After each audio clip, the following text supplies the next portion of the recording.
You meet her at your buddy's wedding, and she's the kind of beautiful that makes you forget your own name for a second.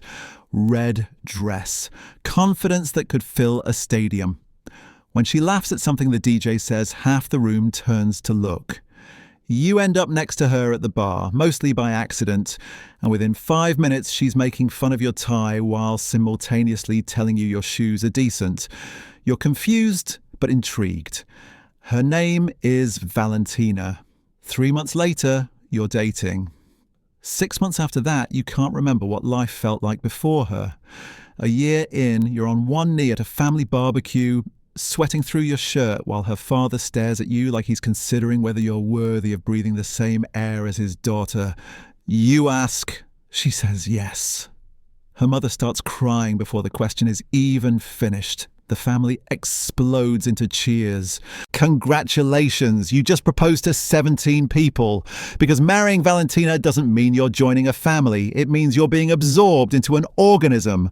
A loud, affectionate, boundary-free collective that operates on its own rules. And you're about to learn every single one of them, whether you want to or not. Within a week of the engagement, her mom starts calling you mijo. Sounds sweet, feels sweet, until you realise it comes with mandatory attendance at Sunday dinners. Not invited, required. Missing one isn't an option unless you're hospitalised, and even then, her mom will probably show up at the hospital with a casserole. The dinners are a full contact sport. The food is incredible, but there's enough of it to feed a small nation. You'll sit down to what you think is a reasonable portion, and Valentina's mom will materialise behind you with a serving spoon the size of a snow shovel, dumping another mountain of rice onto your plate while telling you that you're too skinny. You're 6'1". You weigh 190 pounds. You are not skinny. But according to her, you're wasting away, and she's made it her mission to fatten you up before the wedding photos. Then there's the language situation. You took Spanish in high school. You remember about 11 words, most of them food-related.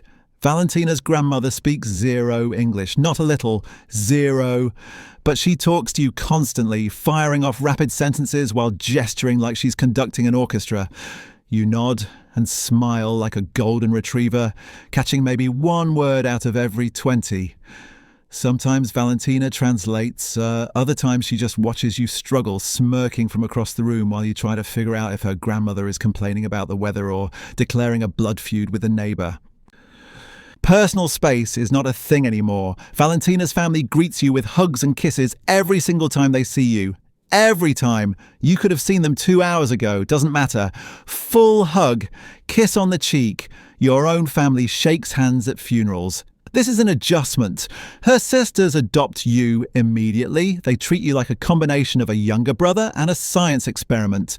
They ask invasive questions about your relationship, offer unsolicited advice about your haircut, your job, your life choices, and send you memes at 2 a.m. One of them adds you to the family group chat without asking.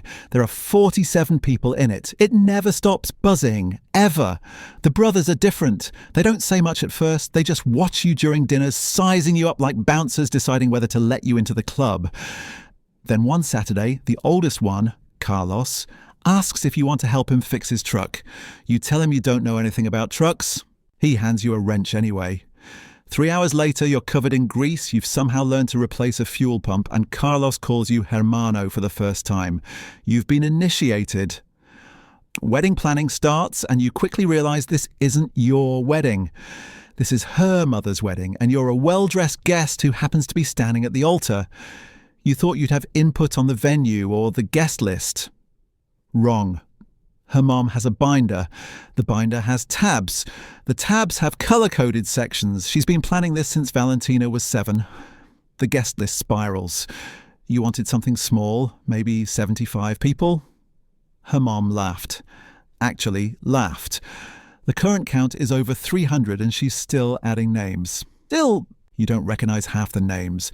She explains they're second cousins, people from her old job in '98, and folks from church she hasn't talked to in 6 years, but who'll be deeply offended if they don't get an invitation.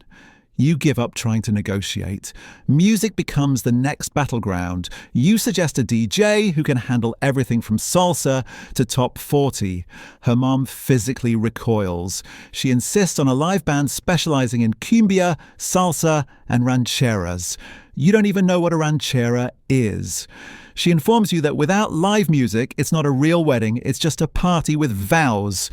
The band gets booked. Food isn't up for discussion either. Her mum personally oversees the catering, which means the menu includes tamales, empanadas, arroz con pollo, carne asada, 3 different salsas, and a dessert spread that could induce a diabetic coma from across the room.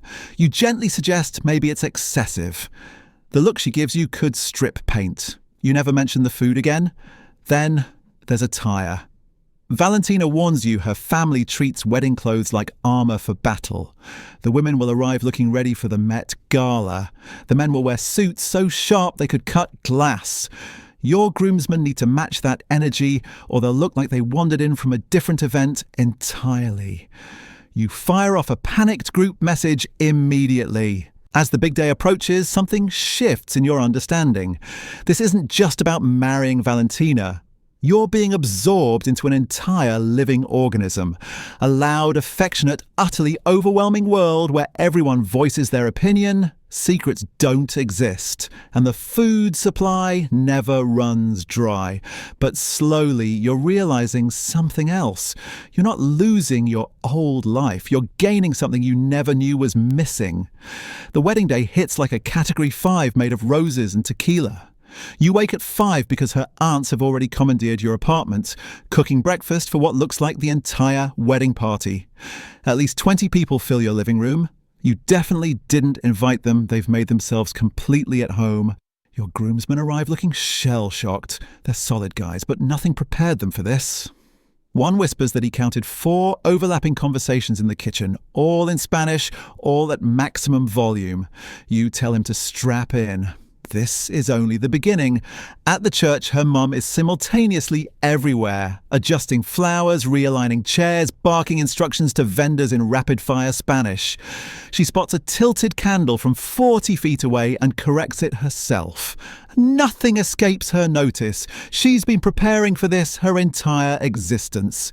The ceremony begins. Valentina appears at the end of the aisle and your brain completely flatlines. She looks absolutely unreal. The dress is an intricate work of art that probably cost more than your car. She's already crying before she reaches you. So are you. Her dad, who's terrified you for months, shakes your hand, then pulls you into a rib-cracking embrace. He whispers that you better take care of his daughter. It's not a warning. It's a vow you fully intend to honour. The vows pass in a haze. You somehow deliver your lines. The priest, who's known Valentina since her baptism, weaves in personal anecdotes that get genuine laughs. When he declares you married, the church doesn't applaud politely. It erupts like you just scored the winning touchdown in overtime. Then the reception unleashes absolute beautiful chaos. The band isn't just competent, they're incredible. The instant they start, the dance floor transforms into organised pandemonium. Her family doesn't do awkward swaying. They actually move. Her aunts spin like they're 20 again. Her uncles execute moves that defy the laws of physics for men their age. Valentina drags you out there. You resist. You can't dance like this. She tells you to shut up and follow. 3 songs later, you're soaked in sweat, your tie has vanished, and you're experiencing pure joy. Carlos and his brothers form a circle around you, clapping and shouting encouragement. You've never felt more completely alive. At 2 a.m, you're at a table with Carlos and his brothers, eating leftover carne asada straight from the tray. They're sharing stories about young Valentina, how she bossed everyone around, organised mandatory talent shows, how she's always been exactly this way. Fierce, loving, completely overwhelming. Carlos meets your eyes. You did good today. You handled everything. You didn't panic when it got loud. You danced even though you can't. You're family now. Actually, family. This is your life now. And you wouldn't change a single overwhelming second. You didn't sign up for any of this. The Sunday dinners that never end. The group chat that buzzes at 3 a.m. The unsolicited advice about everything from your career to the way you fold towels, the family members who show up unannounced with enough food to survive a siege, the grandmother who talks to you in rapid Spanish while you nod like you understand a single word, the brothers who tested you before accepting you, the sisters who adopted you whether you were ready or not. But somewhere between the wedding planning chaos and that 2 a.m. carne asada conversation, something fundamental shifted. The quiet, controlled life you had before, gone. Replaced by something louder, messier, infinitely more alive. You're part of something now that doesn't ask permission, doesn't respect boundaries, and absolutely will not let you face anything alone. Valentina's in the kitchen right now, probably arguing with her mum about something that doesn't matter while her grandmother watches and comments in Spanish you still don't fully understand. The group chat just buzzed. Someone's birthday is coming up, there will be a party you're expected to attend. And for the first time in your life, being expected somewhere doesn't feel like an obligation. It feels like belonging. That's what you got when you married a Latina. Not just a wife, an entire world that decided you were worth keeping.